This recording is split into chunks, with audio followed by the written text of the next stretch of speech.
ಎಲ್ರಿಗೂ ನಮಸ್ಕಾರ. Welcome back to Sharasudhana kitchen. ನಾನಿವತ್ತು ನಿಮಗೆ ತುಂಬಾ ಟೇಸ್ಟಿಯಾಗಿ ಚಿಲ್ಕವರೆಕಾಳು ಸಾಂಬಾರು ಅಥವಾ ಇದ್ಕಿದ ಬೇಳೆ ಸಾಂಬಾರನ್ನ ಹೇಗೆ ಮಾಡ್ಕೊಳ್ಳೋದು ಅಂತ ವಿಡಿಯೋನ ಶೇರ್ ಮಾಡ್ಕೊಳ್ತಾ ಇದ್ದೀನಿ.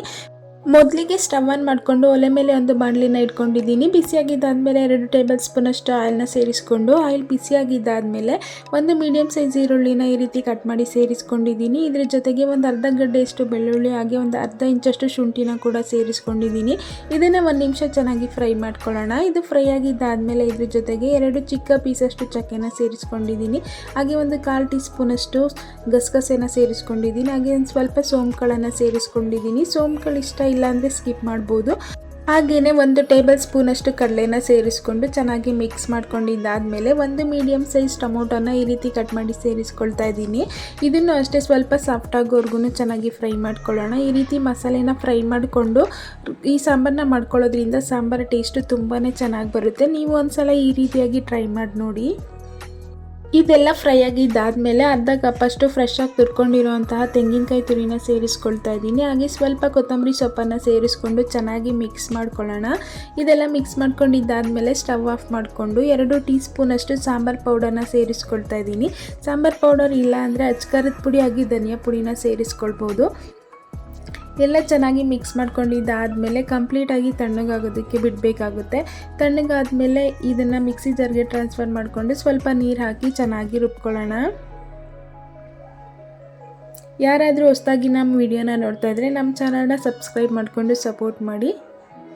ಈಗ ರುಬ್ಕೊಂಡಿದ್ದೆಲ್ಲ ಆಗಿದೆ. ಇದನ್ನು ಒಂದು ಕಡೆ ಎತ್ತಿಟ್ಕೊಂಡು ಸ್ಟವ್ ಆನ್ ಮಾಡಿಕೊಂಡು ಒಲೆ ಮೇಲೆ ಒಂದು ಪಾತ್ರೆನ ಇಟ್ಕೊಂಡಿದ್ದೀನಿ. ಪಾತ್ರೆ ಬಿಸಿಯಾಗಿದ್ದಾದಮೇಲೆ 2 ಟೇಬಲ್ ಸ್ಪೂನ್ ಅಷ್ಟು ಆಯಿಲನ್ನು ಸೇರಿಸ್ಕೊಂಡು ಆಯಿಲ್ ಬಿಸಿಯಾಗಿದ್ದಾದಮೇಲೆ 1 ಟೀ ಸ್ಪೂನ್ ಅಷ್ಟು ಸಾಸಿವೆನ ಸೇರಿಸ್ಕೊಂಡಿದ್ದೀನಿ. ಹಾಗೆ ಒಂದು ಸಣ್ಣ ಈರುಳ್ಳಿನ ಸಣ್ಣದಾಗಿ ಕಟ್ ಮಾಡಿ ಸೇರಿಸ್ಕೊಂಡು ಚೆನ್ನಾಗಿ ಫ್ರೈ ಮಾಡ್ಕೊಳ್ಳೋಣ. ಈರುಳ್ಳಿ ಎಲ್ಲ ಚೆನ್ನಾಗಿ ಫ್ರೈ ಮಾಡ್ಕೊಂಡಿದ್ದಾದಮೇಲೆ ನಾನಿಲ್ಲಿ 1 ಬೌಲಷ್ಟು ಇದ್ಕಿದ ಬೇಳೆ ಅಥವಾ ಚಿಲ್ಕವರೆಕಾಳನ್ನು ಸೇರಿಸ್ಕೊಳ್ತಾ ಇದ್ದೀನಿ.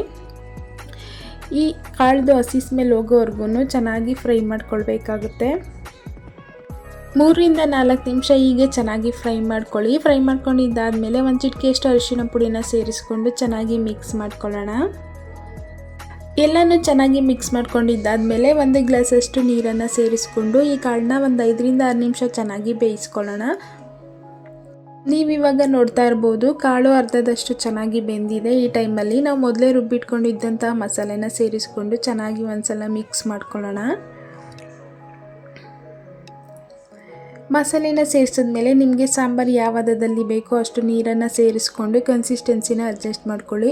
ಈ ಸಾಂಬಾರಂತೂ ಬಿಸಿ ಬಿಸಿ ಮುದ್ದೆ, ಅನ್ನ, ಚಪಾತಿ, ದೋಸೆ, ಇಡ್ಲಿ, ರೊಟ್ಟಿ, ಕಡುಬು ಎಲ್ಲದಕ್ಕೂ ತುಂಬಾ ಚೆನ್ನಾಗಿರುತ್ತೆ. ಒಂದ್ಸಲ ಈ ರೀತಿಯಾಗಿ ಟ್ರೈ ಮಾಡಿ. ಚಿಕನ್ ಸಾಂಬಾರ್ಗಿಂತನೂ ಈ ಸಾಂಬಾರು ತುಂಬಾ ಚೆನ್ನಾಗಿರುತ್ತೆ. ನೀವು ನೋಡ್ತಾ ಇರ್ಬೋದು ಈಗ ಸಾಂಬಾರು ಕುದಿಯೋದಕ್ಕೆ ಶುರುವಾಗ್ತಿದೆ. ಒಂದು 10 ರಿಂದ 15 ನಿಮಿಷ ಚೆನ್ನಾಗಿ ಕುದಿಸ್ಕೊಂಡ್ರೆ ಟೇಸ್ಟಿಯಾಗಿರುವಂಥ ಚಿಲ್ಕವರೆಕಾಳು ಸಾಂಬಾರು ರೆಡಿ ಆಗುತ್ತೆ. ಈ ಟೈಮಲ್ಲಿ ರುಚಿಗೆ ತಕ್ಕಷ್ಟು ಉಪ್ಪನ್ನು ಕೂಡ ಸೇರಿಸ್ಕೊಳ್ಳೋಣ.